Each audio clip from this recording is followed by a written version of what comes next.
Then I'll hit record and you and I will be live. Come on.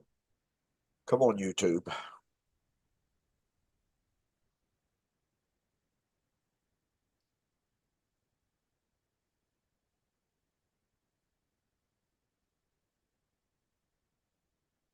All right.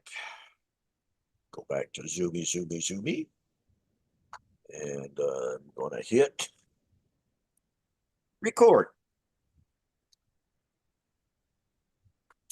And hello, everyone, and welcome back to Two Guys in a Bible here on Fulfilled Radio, a voice you can trust. And you will notice that William Bell is not with us tonight. Those of you who tuned in last week, although there is a striking resemblance here, I must say. Yeah. But anyway, William announced at the close of last week's program that he had to take another emergency trip to Ghana, and Oh, so he's gone this week. He never explained what it was. Uh, who knows? He's got a really active ministry going over there. That's about all that I know. And so, like I said, he didn't explain, but yeah. we'll miss him. But in his place, as a very good stand-in, is Larry Siegel. Larry, welcome back to Two Guys in the Bible. I appreciate it, Don. Glad to be here with you. And I know William, when he rushes out like that, has something that he needs to take care of. So that's good. Obviously, very important. Yeah. Obviously, very important. And you are no stranger to my audience for sure. You and Rick Calvert did a great job of filling in for me. How many weeks? That was about a month. Yeah, I think it must have been at least a month. It seemed like forever, I have to tell you, but um, boy, the weird things that were happening, my tooth and all that kind of stuff like that. And I'm really glad to say that my tooth has gotten much better over the last several days. I jokingly told somebody day before yesterday that it has improved so much that I can now chew mashed potatoes. Oh, there you go.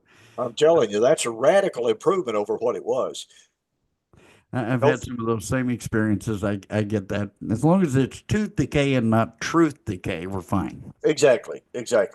Well, this was not decay of any kind. It was just a humongous abscess at the root there. And the doctor said the bone, my actual jaw bone, had begun to rot at the bottom of the root of the tooth. And he said, if I don't get in there and dig that out, clean it out so that the good bone can grow back, he said, Right. you're going to have some severe, pretty bad health problems. So it's like, do Y- what you got to do. y- He knocked me out for almost 2 hours. Wow. And here I am. I am much improved. I have felt so just I got to tell you, uh, I know you know a lot about this because you've had a lot of health problems yourself, but just pain can just drag you down so much, That's and you just feel like you're in a fog, and you don't feel like yourself. You don't feel like you're on top of your game. And so I was telling Jan that just literally over the last 3 or 4 or 5 days, perhaps, I have begun to feel that I'm back on top of my game that's uh, good. with the same mental acuity. And I told her, I said, I don't have any extra good sense. I need every bit of it that I can keep. So I'm I'm really proud to be feeling good again. I never get any credit for having any mental acuity, so you know how that goes. But Well, Larry, last week William and I began a study, and let me lay the groundwork here just a little bit. Those of us who are full preterists who believe in covenant eschatology, very commonly, I certainly do, it's in all of my books, we emphasize how all New Testament eschatology is nothing but the reiteration of God's old covenant promises made to old covenant Israel. We emphasize how biblical eschatology is Israel centric. It's not Israel only, as some claim, but it most assuredly is Israel centric. But I have found that myself, and I will plead guilty to this, and I will apologize for this. I find myself having not sufficiently in the past pointed out that while the New Testament is Israel centric, focused on the completion and the fulfillment of God's old covenant promises made to old covenant Israel. What I have not sufficiently emphasized, although I've mentioned it, I have to say this. I've mentioned it in several of my books, but I haven't gone into sufficient details what I'm saying. But that Israel-centric eschatology actually stems from Abrahamic eschatology, which in turn flows from Edenic eschatology. As I emphasized in my debate with Joel McDermott back, I don't know, what, 2012, somewhere along in there. Yeah. The New Testament sets forth there is only one hope. And it was amazing to me to hear Joel McDermott get up and say, no, no, no, there was a hope of Israel. Then there was the hope expressed by Joel. And there was the hope of Abraham. And there was a hope of Adam and Eve. And so evidently, according to Joel at that time, I don't know where he stands now, but evidently at the time he believed that there were all these different eschatological hopes. Give us your thinking on this. Well, it's not uncommon for those who look for a futurist sort of realization to say, well, this hope, and then they had that hope, and they'll tie things to different aspects. But the reality is that God's purpose from the very beginning of his purpose of the ages moved forward from the time of the fall and Adam and Eve and the transgression in the garden all the way through and became the promises made to the fathers. Right. The realization of those promises and the inheritance and the things that went along with that were because of what God promised all the way back in the book of Genesis, chapter 12, and other places. That was what was being realized. It wasn't something new. Right. People give that impression that, well, those were the old promises. Now we've got new ones. No, it's the same promises. Yeah, I know that growing up in the churches of Christ, as I did, you were raised in the churches of Christ, but I know you're very, very familiar with the doctrines and the foundational issues in the church of Christ.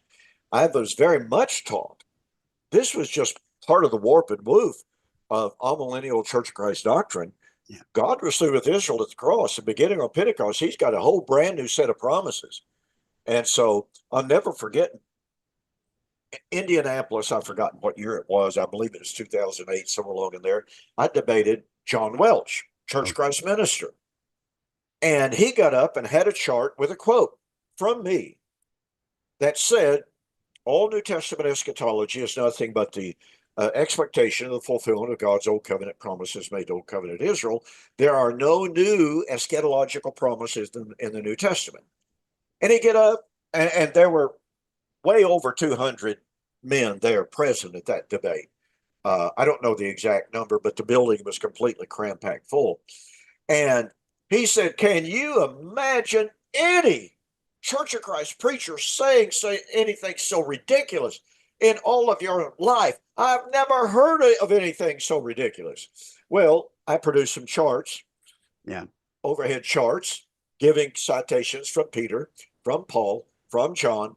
Their eschatological hope is from the Old Testament. He never said that again. But what you said there a few moments ago, Larry, is so incredibly important. And I remember something you said a few years ago. It was a point that was really, really good. You may not remember making such a good point. I'm not sure which one. I have so many. Okay, but you were making a point that when God told Abraham, and you and your seed shall all the nation of the earth be blessed, that takes us back to Genesis chapter 11 and the dispersion of the nations. Right. And I had never, I have to be honest, I'd never really thought of it in that sense. And yet it's part of the natural flow of the narrative.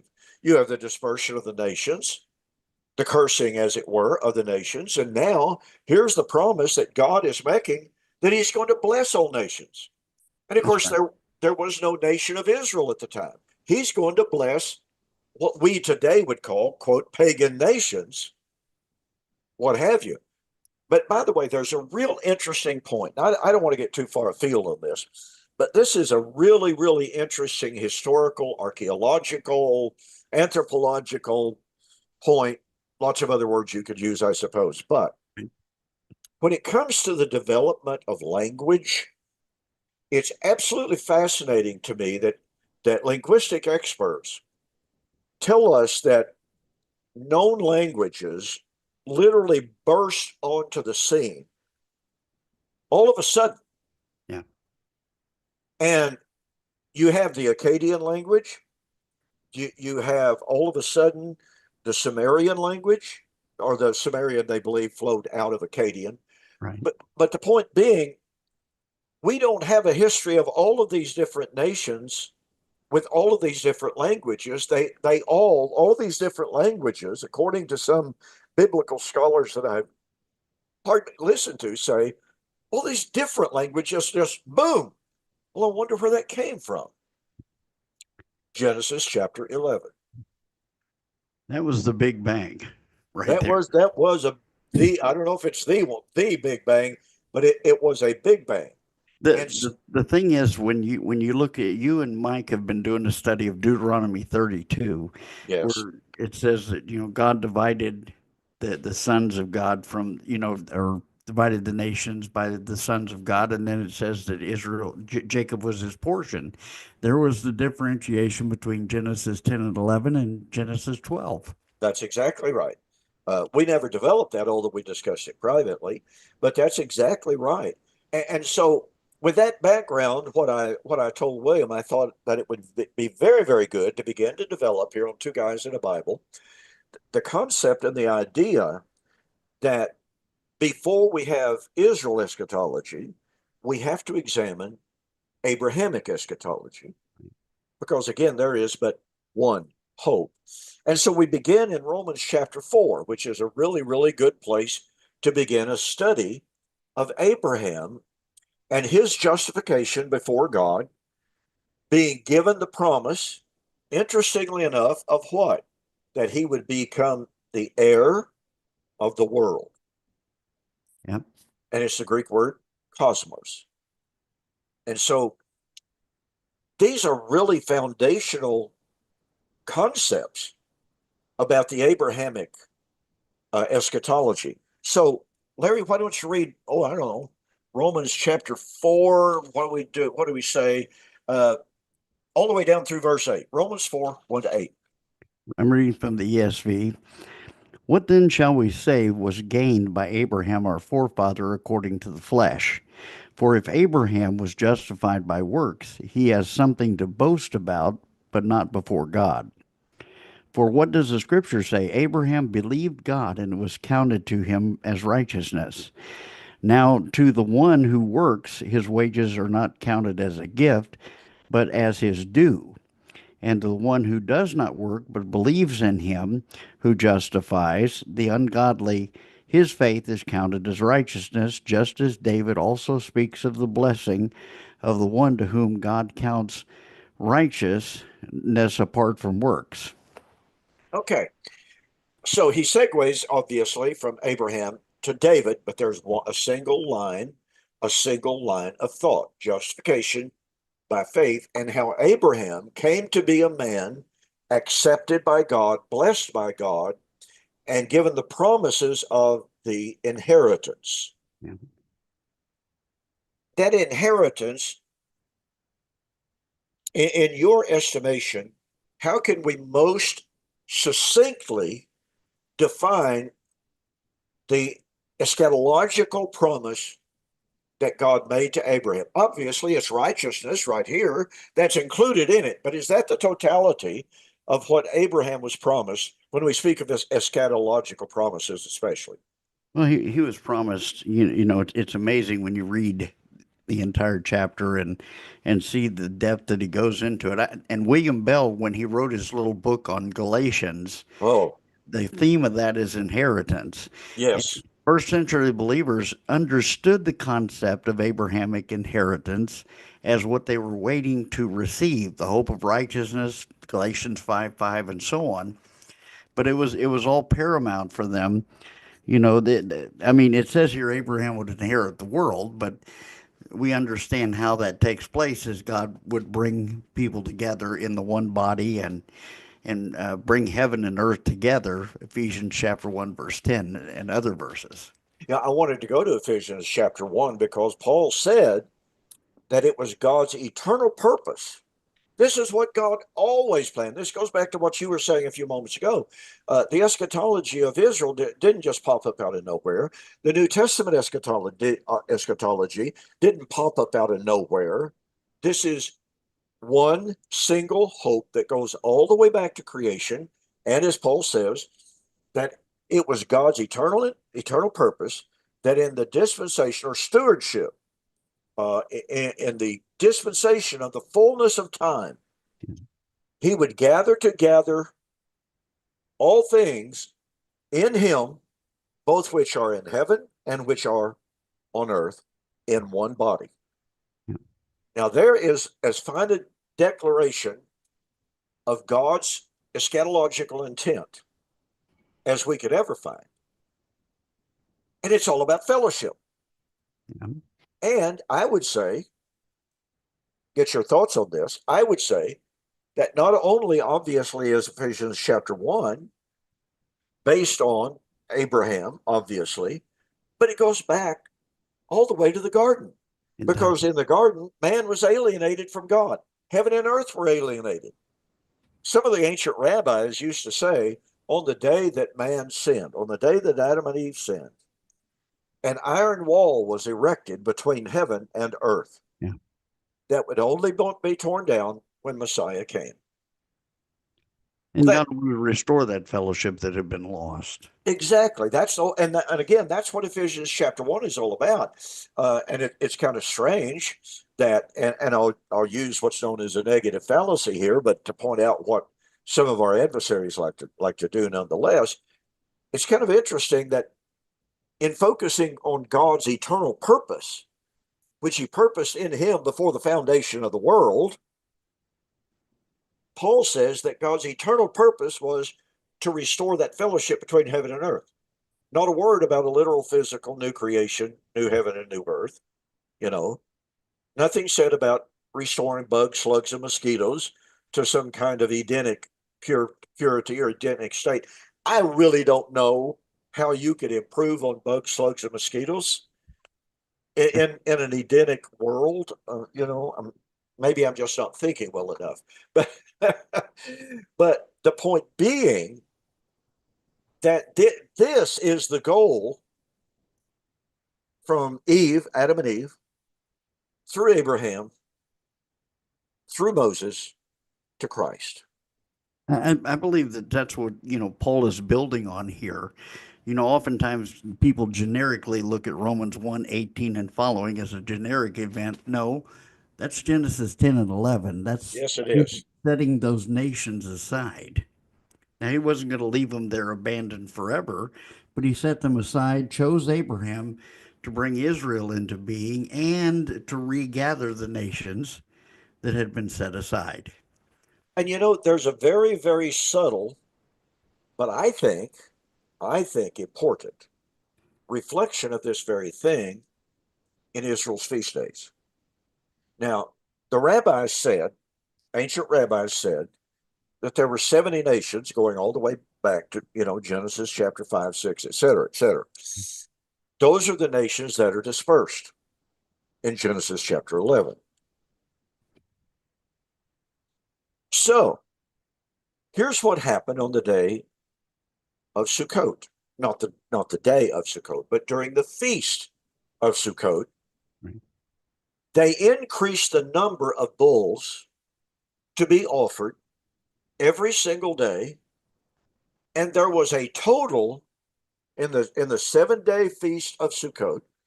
There was a total of 70 bulls that were offered. Now, scholars who have no appreciation for the feast days, kind of like folks in the Churches of Christ, and I'm not just taking a cheap shot, but in the Churches of Christ, there is no appreciation of the Jewish feast days. There is no understanding of the eschatological significance of the feast days. So I'm not trying to be disrespectful. I'm just simply stating a fact. But there's literally no appreciation of the fact, or even asking the question, why were 70 bulls offered during Sukkot? I believe it goes right back to the scattering of the nations. And by the way, it's really fascinating when you read Josephus and when you read some of the rabbinic literature. Josephus said that the offering of those bulls was for the benefit of the nations. And I've forgotten now the name of the high priest.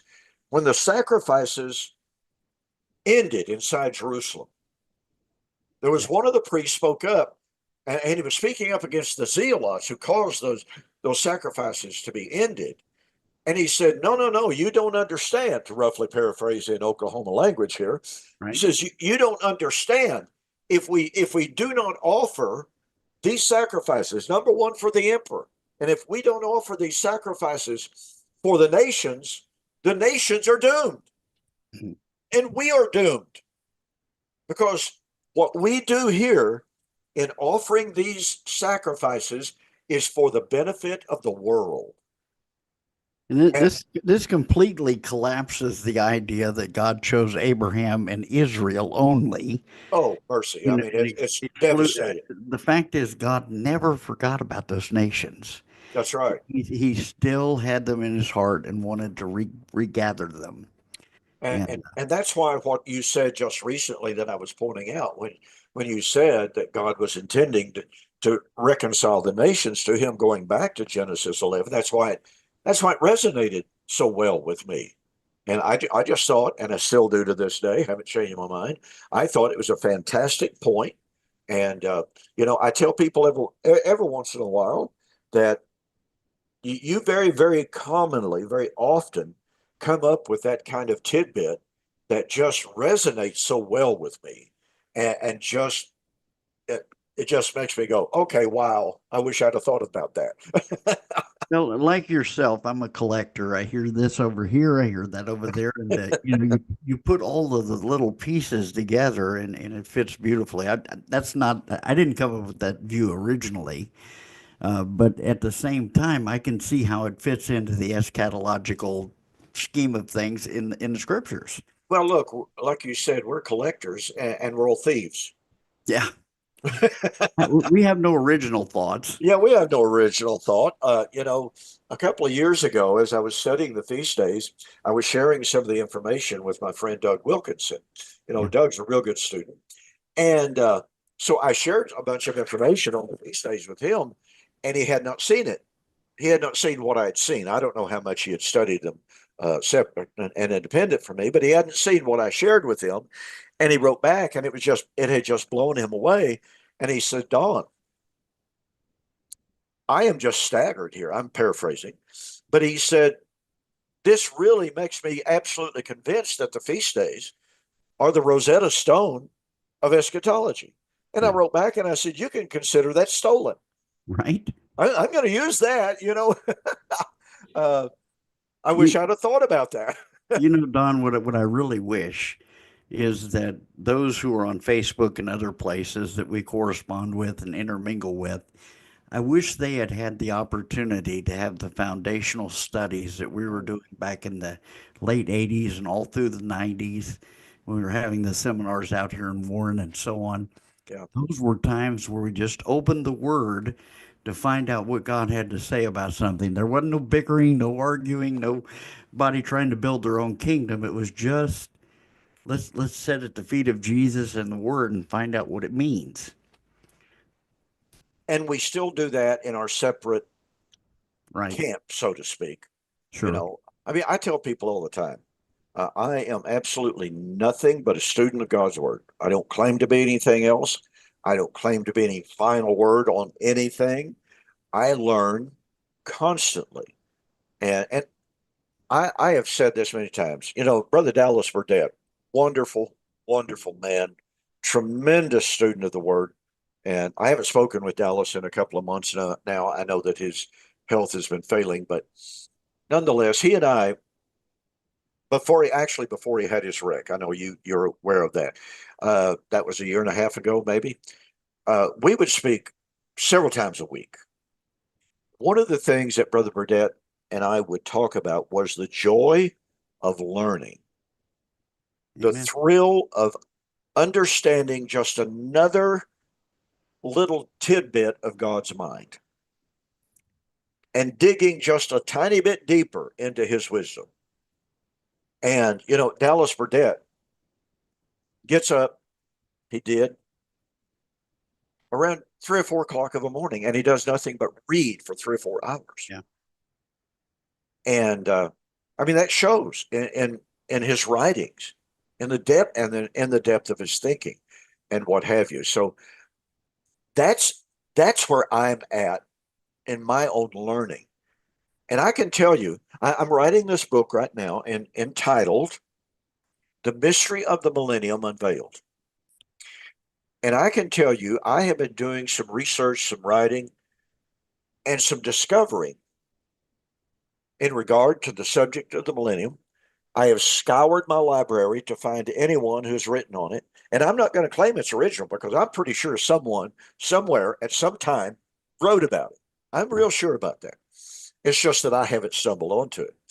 And so I've been incorporating it into this manuscript, and the just pure, outright, unmitigated thrill of seeing the pieces of scripture fit together so harmoniously, so beautifully, has just been completely invigorating to me. And no, I'm not going to share what I've been studying. So don't ask. No teasers on this one. Yes, that's a teaser. You know, uh, I had this one particular section of my book, uh, I thought almost completed, and it's a section on the post millennial elements of the Book of Revelation, Right. and I'm examining all of the different things that the Bible talks about would come at the end of the millennium. Yeah. Okay, and I'm developing that, and as I'm going along, it's one of the. I mean, you've had these moments a lot. All of us have. There's just this freight train that just came running through, like, "Hey, Preston, look at this! Bing, bing, bing, bing, bing." Okay, there you go. I had a sister here in the congregation. She's an elderly lady. She had fallen, broken her hip, and so on. But she gave me a gift several weeks ago of all of the Living Presence magazines from Oh, 1990 through 1997. And I've got a lot of them, but I don't have all of them. Wow, that's cool. I have just been reviewing some. There was this Don Preston guy who wrote some amazing stuff, and Jack Scott and William Bell, and this guy named Larry Siegel was in there mixed in too. Yeah, But it's nice to review these things it because is. out of the review come new thoughts that you didn't have Absolutely. back when you wrote the first time. That's exactly right. We Good continue old to grow. days. We Yeah, good continue old to grow. days. Okay, we kind of got sidetracked, but that's kind of cool stuff. It's cool to talk about stuff like that. So the Abrahamic promise was to bless all nations of the earth. Again, to restore the nations that had been alienated, completely and totally destroying the Israel only doctrine, the reconciliation of the whole world to God. And that's one of the reasons why he uses the word that Abraham would be the heir of the world. Yep, As you well know, the New Testament talks sometimes in limited terms of the work and the aspect. We have the Greek word oikumene. We have the broader word gi for the earth or right. land in some instances, but it's certainly larger than just the land of Israel. Very commonly, they're supposed to go into all the earth, and that wasn't just the land of Israel. They went all the way to Rome, and they went to here, and they went to there, and what have you.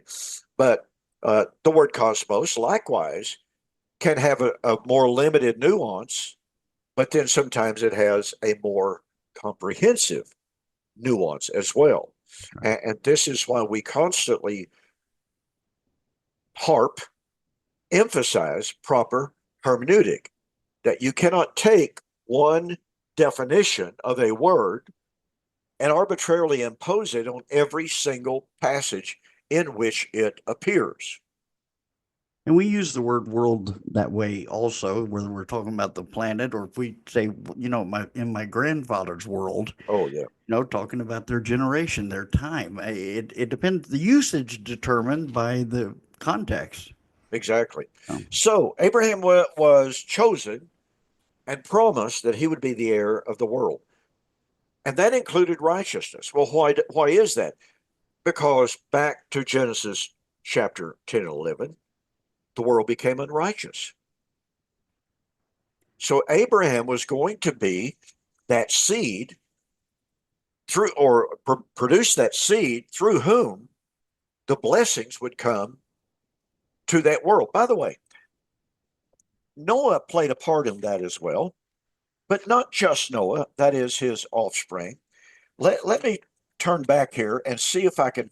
This is one of those texts that, for some reason or other, I have a little bit of a difficult time remembering the specifics on it, but I just stumbled onto this somewhat recently. Okay. okay. You may be very familiar with it. I'm not. I wasn't. Oh, yeah. Genesis chapter 5, verse 29. Here we have the story of the birth of Lamech, Noah's father, Right. and what Lamech was told about his son. The Lord spoke to him.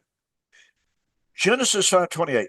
Lamech lived 182 years and had a son, and he called his name Noah, saying, watch this, folks, this one will comfort us concerning our work and the toil of our hands because of the ground which the Lord has cursed. Wow. Have you ever seen that?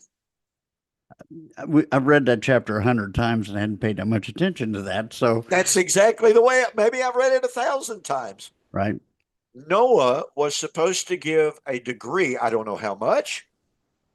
Noah was supposed to give some relief from the curse of the ground Yeah. of Genesis 3. Wow. That opens up It all does. new vistas, doesn't it? Absolutely. And people by this time, in just a short amount of time, they were coming up with some very creative ways to destroy themselves. You know, Yeah. at, at That's one time, way to put it. time Yeah, of Noah, they were destroying themselves. Their thoughts were evil continually.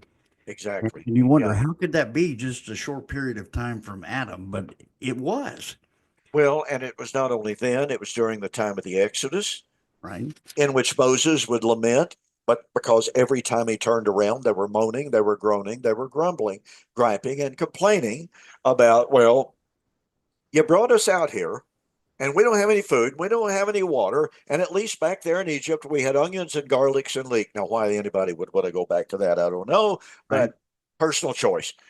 So that tendency of man to forget, where the blessings come from, and to forget who's in charge, to forget, as Deuteronomy 32 would say, they have forgotten the rock. Mm. Speaking of Israel's last days, and I mean we see this on some of the silliest way in some of the silliest ways, but it's reminders of how we as human beings have a tendency to forget things, and just not we forget how difficult it was to live 100 years ago. That's true. Yeah. I don't know if you've seen it or not. This is a little bit of a departure, but I found it so humorous, but it's a good illustration. Okay. My wife and daughter and my granddaughter was in a store in Bentonville, Arkansas, an antique store. And I'm walking along. My granddaughter was at my side, and there was a rotary dial phone there. And I said, "Hey, do you know what that is?" And she looked at it and she said, "No, what is that?" She had no clue what a Not a phone clue. was, a rotary dial phone. Yeah. That's the way we are. I don't like going into antique stores because I look around and I think these things aren't antique. I had that when I was growing up. Yeah, yeah, I hear that. I sure do. But that is what happened all throughout the history as we have it recorded in the Bible for us. And so here was man blessed by God, cursed by God, scattered by God, but given the promise that through Abraham, reconciliation and righteousness was going to come because his seed, singular, was going to bless the earth. Now let's jump a little bit deeper into the eschatological nature. And make no mistake, the imputation of righteousness is part of that eschatological promise. Yeah. But in Hebrews chapter 11, verses 11 to 16, Larry, what was that ultimate eschatological hope and promise that was given to Abraham, Isaac, and Jacob? Did you say Hebrews 11? Yeah. Okay, I was in Romans 11. I thought, well, that's a good chapter too. Hebrews 11, of course, is the chapter of faith, and Yeah, the Abrahamic faith that was had by Noah, that was had by Seth, that was had by on and on. Yeah, when I describe this, I always say that if you look at Hebrews 11, it is the bridge that ties the Old and New Testaments together, the bridge of faith. absolutely. And it's the same. Without faith, it's impossible to please Him. He who comes to God must believe that He is, and the reward of those who diligently seek after Him. I mean, by faith occurs over and over again in chapter 11. Yep. And he keeps going back to Abraham over and over in this chapter. It's not like one mention where he mentions Abel or Enoch. When he gets down to Abraham, he mentions Abraham and talks about Sarah, talks about Isaac. Then he goes back to Abraham again Mhm. because Abraham is the foundation of the world that got, when we talk about Abrahamic promise, one of the things that struck a chord with me in the beginning was we said the Abrahamic promise has two aspects. Yep. It has a natural earthly aspect, but it has a spiritual aspect. And this is where people miss it. They think, well, the fleshly seed of Abraham, that's it. No, there's a spiritual seed. The seed of Abraham would be like the heavens above, the stars of the heavens, but it'd be like the sand on the seashore. There's the two aspects. Yep. And so, when he gets here in chapter 11, what were you going to draw out of this? The ultimate eschatological promises made to Abraham, what he saw far off. Well, he saw a land, he saw a better country, he saw a heavenly one. He saw the bringing together of all those things in such an awesome way that it would be a blessing for everyone. And it is. And it is. And that what I was trying to draw out, he saw a heavenly country and a heavenly city. This That's is a right. new heaven and a new earth Amen. and a new city, a new Jerusalem. Yeah. Even though Jerusalem is not named over and over and over in the life of Abraham, it is named through the priesthood of Melchizedek, who was the high priest of Salem, Jerusalem, what we know as Jerusalem today. And so that linkage between Salem, Jerusalem, and Abraham is there, and that was a blessing to Abraham, and probably in a typological way. But the point that I wanted to get at is, and this is something that Larry, in all of my upbringing, I never ever heard anyone Yeah. mention that Abraham was looking for a new heaven and new earth. That's true. We never preached that, did we? We Uh, never preached that Never at heard it all. preached. Never heard it preached. No, So when we come to the book of Hebrews, when right. we come to the book of Galatians, when we come to the book of Romans, when Paul says in Romans that Abraham was going to inherit the world, I think that world there is that quote new heaven and new earth, the spiritual Mhm. reality that he was being promised. And you mentioned a moment ago, and I thought you were going to develop it a little bit more, and that is the promise of Abraham was a twofold, two-dimensional Right. promise. In Genesis chapter 15, 16 and following, God told Abraham, you lift up your eyes, look to the east, look to the west, because all the land that you can see, I'm going to give it to you. but it will be the fourth generation before you get to come here, and your children, your seed, is going to dwell in a land that they don't know. But you can't enter the land yet until the fourth generation, because the sin of the Amorites is not yet full. Well, that was the physical land promise. Right. And by the way, don't you think it's kind of ironic? At least it strikes me this way. Ezekiel says that Abraham, or that Israel's father, Abraham, Abraham. was an Amorite. Okay. And it strikes me as incredibly ironic that here is Abraham, an Amorite, is going to be given the land of the Amorites. Right. Yeah. So this natural seed of Amorites was going to displace the natural, but Abraham was going to be given a spiritual seed, Amen. the seed of promise. That's right. You know what's amazing is that you see Abraham being called out of Ur of the Chaldees and so on, and then suddenly this incident occurs with Melchizedek, and you're thinking, wait a minute, Melchizedek's not an Israelite. He's not of the seed of Abraham. What's he got anything to do with anything? God has a bigger picture of those things than just the limitations that some people want to put on Abraham's influence, and the fact that God used others from other nations and so on. And Absolutely. I mean, that is invariably true throughout the entire narrative of Israel, actually. yeah, I mean, from the conquering of the land, story of Rahab. That's a Gentile woman right, who is blessed because of her faith. And it flows out everywhere. And a person could say, well, there are exceptions. Okay, that's fine. They were still exceptions, and they were still accepted and blessed by God. They were included into the blessings of Israel because of their faith, which is illustrated throughout the entirety of the quote Israelite narrative unquote, that it was never about lineage, never about blood, never about race. It was always about grace.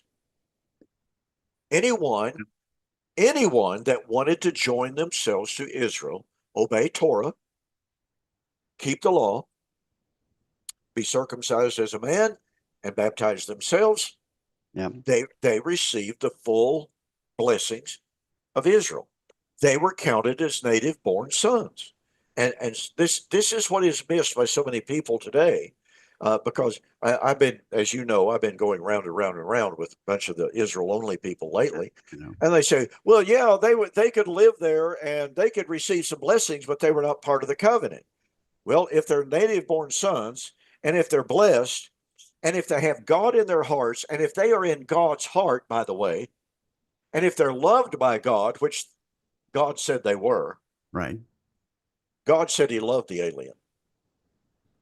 So, in that particular view, which is a godless view for sure, God could love the alien, he could bless the alien,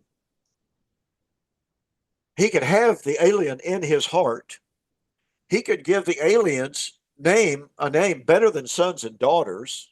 right. He could give the alien a place in the messianic temple, but he wouldn't give them any salvation. Yeah. Yeah, I mean, that's one of the reasons why Jonah was aggravated at God, that's right.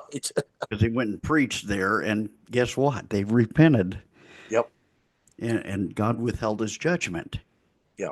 Now Yeah. later on, we know that they get judged, but Yeah.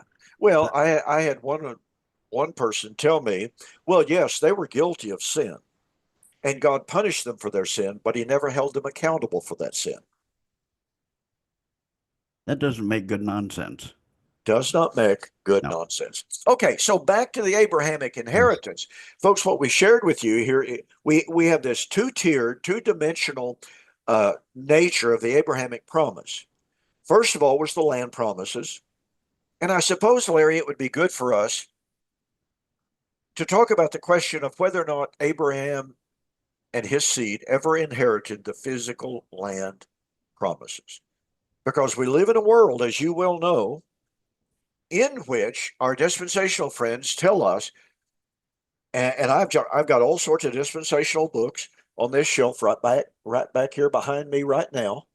I've got a bunch of dispensational books in which it is said over and over and over again, Israel never received the land promises. They were given the promise, but they never received the promise. The Why don't thing, you why if don't you you make a read few comments on that? if you read the book of Joshua Hmm. and the conquest of the land, near the end of the book of Joshua, he says, not one of the promises failed to come to pass. They received all of them. He makes that statement twice near the end of the book to confirm the fact that God kept his promises. Oh yeah, Joshua, there was a conquest of the land, and Joshua says, guess what? Not one word of what God promised failed to come to pass. yeah. And let's look at this in Nehemiah chapter 9. Okay. In the rededication of the temple, we'll call it. Nehemiah said and rehearsed how God had made the promise to give the land of the Perizzites, Cadmonites, who knows all of those ites, Right. brothers. Yeah. Okay. And to give that land to his descendants. And Nehemiah said, he has given or he has kept his promise. Now, let me make this point. You've already pointed out Joshua chapter 21, 43 and following. You have the statement that at the conquest of the land, during the period of the conquest, it was said God gave Israel all of the land that he had promised. He kept his word. Not one word failed. So that's the period of the conquest. Well, guess what? In 1 Kings chapter 4, during the 2 Kings chapter 4, in the time of Solomon, guess what it says? Solomon reigned, and it gives the borders, reigned all over all of the land from the river to the Wadi, to the north, to the south. And as some commentators have pointed out, the borders of the land that are mentioned in 2 Kings chapter 4, 20 and 21 are greater than the original land promise. So we have the period of time under the conquest in which he said Israel received the land. We have the period of time of the United Kingdom under Solomon, in which it is said that Israel possessed not only all the land, but more of the land. Then you have the post-captivity period, Nehemiah chapter 9, Yeah. in which they're looking retrospectively, the prophet Nehemiah is looking back on their history, saying, God gave all the land to us. So, how much clearer would it have to be expressed for us than at the three different, radically different temporal periods of time in which it said land was given, all of the land was given, more of the land was given that was promised, and God kept all of the promises. Look, we find this in Jeremiah chapter 12. We find it in Jeremiah chapter 31. Just the emphatic statements that God kept his promises to give the land. And he gives the reason here too. Oh, yes. Nehemiah chapter 9, and you look at verse 8, the very last sentence there, it says, and you kept your promise, for you are righteous. Uh, God, N.T. Wright brings out the fact that in Romans, the righteousness of God is about his covenant faithfulness. And certainly, in terms of what God promised to Abraham, Isaac, Jacob, the promises made to the father, the righteousness of God was demonstrated in his keeping his promises. mhm. Titus 1:2 says God cannot lie. Yeah. Hebrews chapter 6 says it's impossible for God to lie. He swore by himself because he couldn't swear by any greater. He has kept all of his promises and fulfilled his word. And that's something we can hang on to by saying, yes, God did all of that. It's done. We Yeah. need to live in it. And I'm absolutely amazed. I've been slowly reading a book by a former preterist who says, well, the Christian faith has no evidence to support it whatsoever. The kind of faith that Christianity is demands that we just simply believe without any evidence whatsoever. Well, I'm sorry, that's not what the Bible says. That's not how the Bible defines biblical faith. I mean, Jesus himself said in John chapter 10, verse 37, which I call the challenge of Christ, uh, because that's precisely what it is. Jesus said, if I do not do the works which my Father has given me, do not believe me. So here's Jesus saying, don't accept me on blind faith. Don't believe me just because I say something. Right. Look at Take a look at the evidence. I've heard about this challenge of Christ thing about 12 times a day from Tim Russell. But the reality is there. The challenge of God to say, look at my word, see what I've done. The whole of the Bible is full of historical realities that testify to the fact that God is faithful. I've had people saying, well, why doesn't the Bible say anything about the fulfillment of Matthew 24 being in 70 AD? Well, because we have the historical testimony that points to the finality of what God promised to do, he did. That's the testimony right there. And Jesus pointed to it in Matthew chapter 24 and verse 30 when he said, immediately after the tribulation of those days, and he describes the days immediately before the siege itself and the terror and the horror of those particular times. And he says, immediately after the tribulation of those days, they will see the sun shall be dark and the moon shall be turned to blood. The stars of heaven shall not give their light. The powers of the heaven shall be shaken. And they will see the sign of the Son of Man in the heavens. Now, Kenneth Gentry points this out. Gary DeMar points this out. Any number of Marius Reeser, who is not a partial preterist that I know of, he is just simply an academic scholar. He points this out in his book, Jesus and the Judgment. He says, what Jesus is saying here is not, as Eusebius claimed that Constantine saw, something up in the air. No, they would recognize that in the visibly optical fall of Jerusalem, they would see that that's the proof that Jesus is enthroned. Now, do we have physical evidence that Jerusalem was destroyed? Well, duh, yeah. You'll excuse me. Yeah, that's one of those no-brainers. So since Jesus predicted the event, and said that visible event would be the proof positive that he is enthroned as King of Kings and Lord of Lords, I have what we might call today empirical proof of Jesus as the Son of God.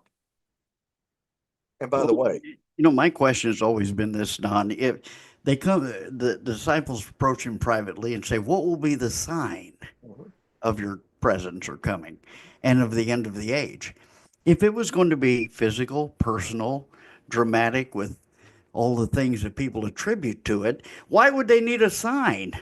There he is, 5'5" Jewish man. There you go.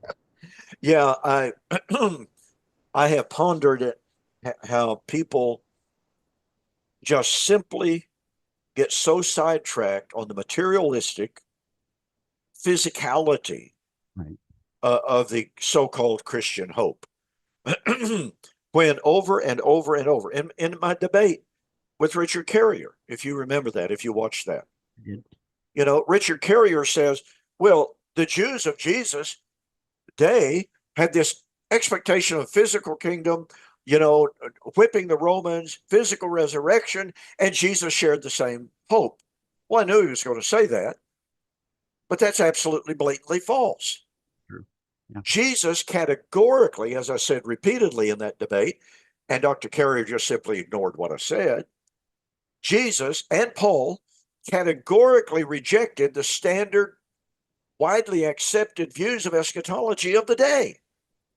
The Jews did not have the same mindset. You got the teacher of Israel, Nicodemus, Jesus saying you must be born from above. He's like, do I need to crawl back into my mother's womb? Say what? The physical mindset doesn't work that way. He wanted to try and put it in. I mean, the woman at the well, yeah, give me the bucket with that Give me living the bucket. water.